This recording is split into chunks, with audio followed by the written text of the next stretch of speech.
Hello, hello. Welcome to another episode of Ask Coach V. So excited to be here. And I'm here with Super Coach Ivon. Hello, Coach.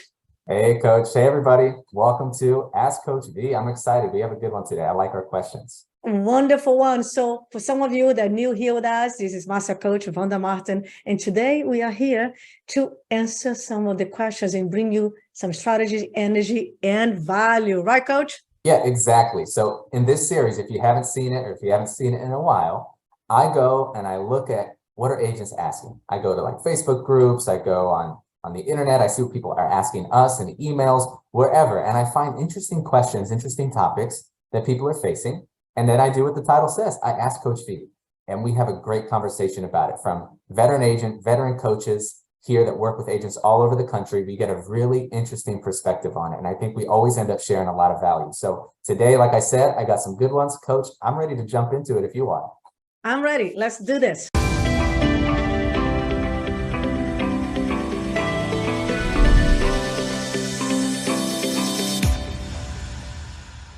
Okay, so I'm going to go ahead and read this question word for word.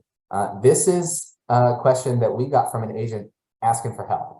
And this agent was in a tough spot and they were like, what do I do here? And it's such a good one. I felt it was perfect for this. So I'm just going to read what they wrote. Had an interesting interaction today. I'm the listing agent. My commission is 3%. The buyer's side is 2.5%. The buyer's agent threatened to cancel the deal if I didn't split the commission evenly. How would you handle this? So Coach V, pretty clear question. Obviously, we don't know every single detail that's going on, but let's talk about it in a general sense. So you have this buyer's agent. He's ready to tank the deal, crash the deal if he doesn't get an even split. What do you do? What do you say? How do you handle this? Wow. Unbelievable, right? So some of you guys maybe had the situation. Now, we don't know how she found out your split. Now, what I know is after selling over 1,000 homes here in California is the established commission is an MLS. So whatever say in MLS, that's what the agreement is. And this person, she's bluffing. And if she's not bluffing, she's ready to get in trouble because if she stops the sale or complicates the sale, she can get a lawsuit, from the parties, the principals. So whoever is this agent is very ignorant and also very greedy because you see, she's already creating a terrible relationship with this listing agent. Remember, everyone, no matter what happens, never burn your bridges with the listing agents or any other agent because some days you have the listings, some days they have the listings, some days you have the listings, so it goes back and forth. So yes, I would say right away, Coach, talk to your broker, right? And go back to this person and just say, hey, I'm sorry you feel this way.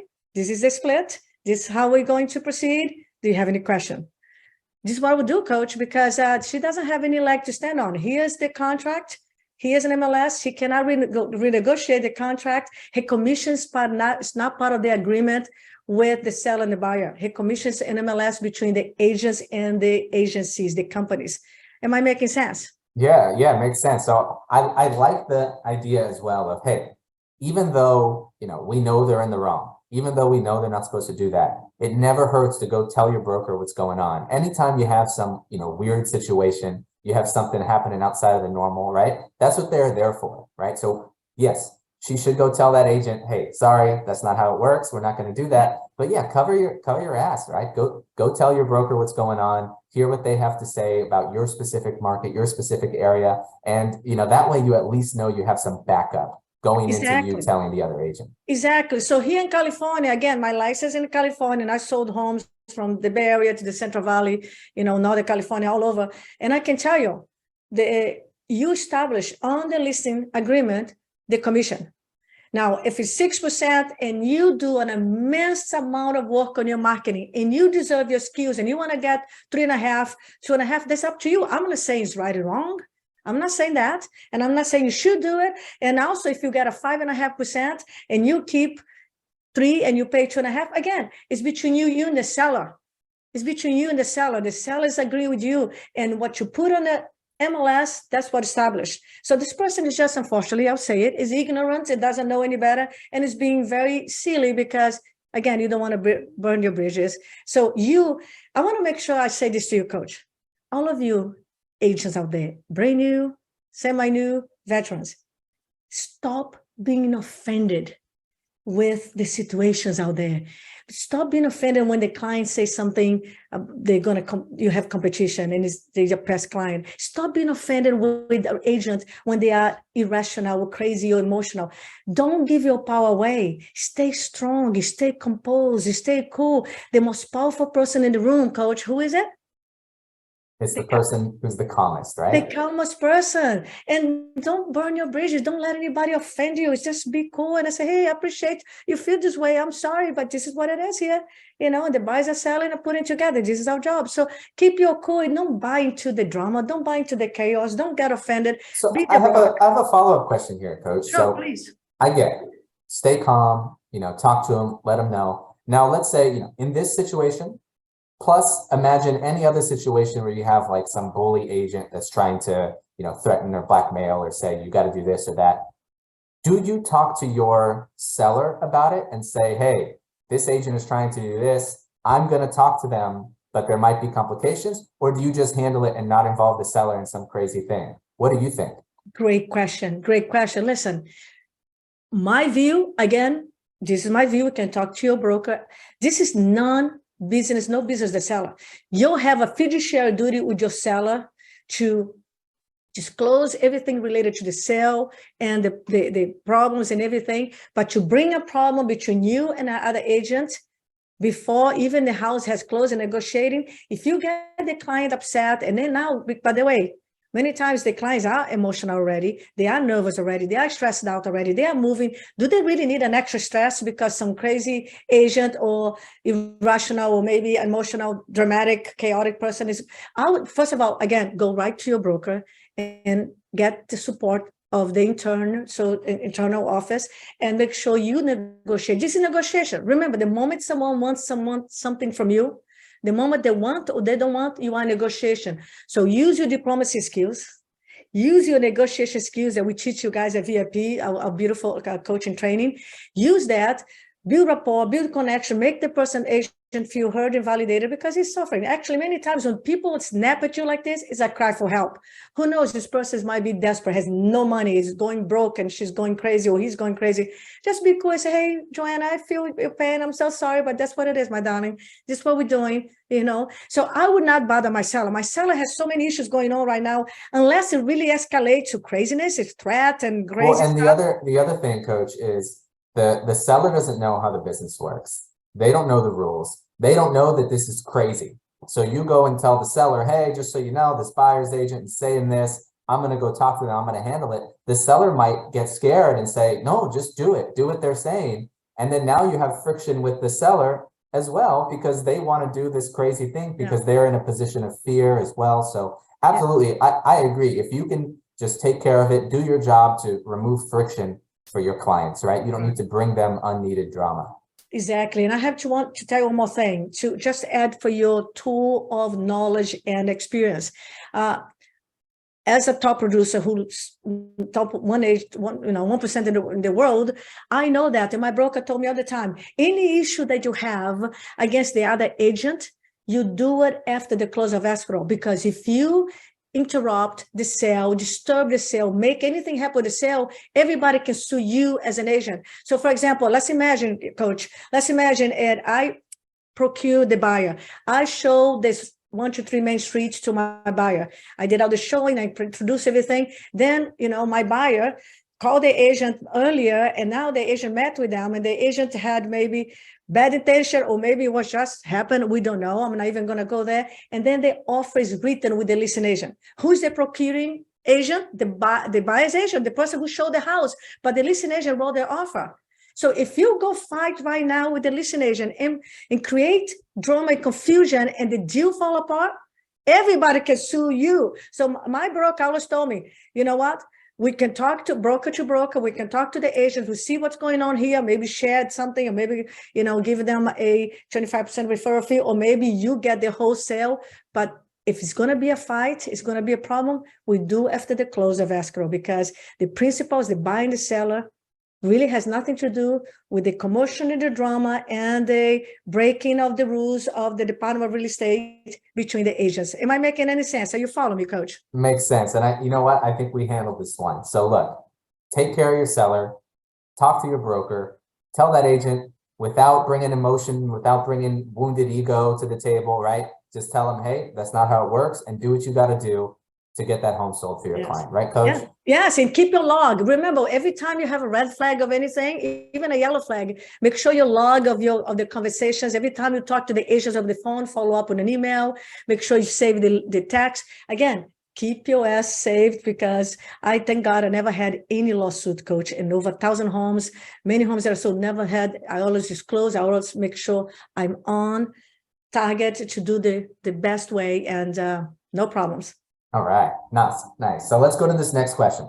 This next one is also kind of a sticky situation type question. I saw this posted on a Facebook group, and I thought it was really interesting. And I think the specific scenario is interesting, but I think it also brings, further conversation about, dealing with certain types of clients. So I'm going to go ahead and read what they wrote, and I'll kind of paraphrase because it was long. So this person said, I need input from you guys. This is for a listing that I have, and this potential buyer and I spoke for half an hour regarding this house. Hours later, he sends me this text, and then there's a screenshot of the text. And the text is from the buyer, and it says, hey, my friend that lives around there says that it's kind of a dodgy area with lots of ethnic people. And then they go on to ask some other questions about, the ethnic people in the neighborhood being a point of, concern.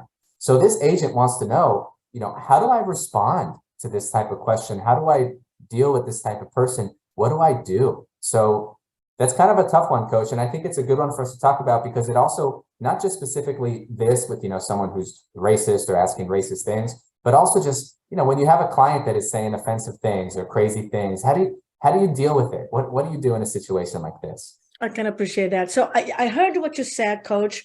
Now, people are funny sometimes. It sounds racist and sounds like someone is a problem. Now, my first instinct, because I also know that people sometimes can be just ignorant, is say, John, I'm not quite understanding what you're saying. This text here. Can we hop on the phone and talk? Can I ask you more? What do you mean by that?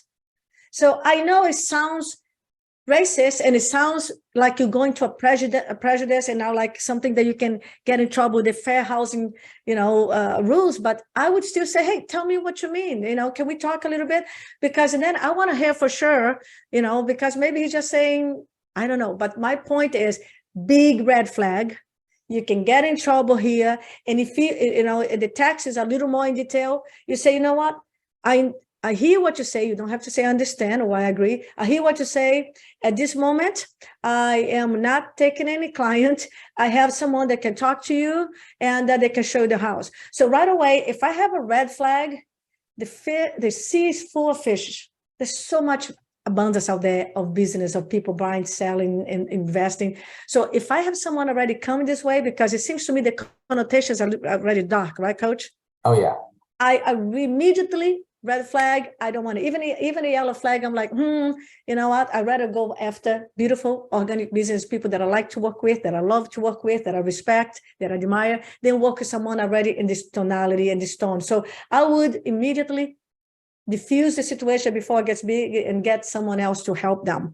And that's a good thing, because, as the listing agent in this situation, this agent asking, she's in that position of power, right? She can say, hey, I can't take on any buyers right now. I can refer you to someone else, and they can choose whether or not they want to deal with it. And I think it's a good thing to bring up, Coach, is the idea of, understanding kind of what your standards are with your clients, because look, everyone is going to be difficult when they're buying a home, right? Everyone is going to get stressed. Everyone is going to have this. Sometimes people are going to say crazy things.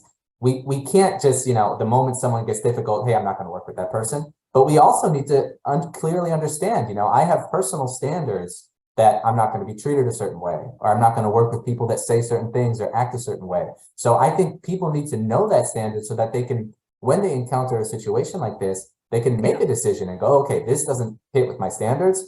I need to act accordingly. Oh, I love it. I love it. And in this case too, Coach, you did say that my friend told me is some issues with ethnic here. So he's already pretty much saying that I have a racist kind of view. So yeah, I would definitely move this person along. And that, well, like you said, what's your minimum standard as a buyer?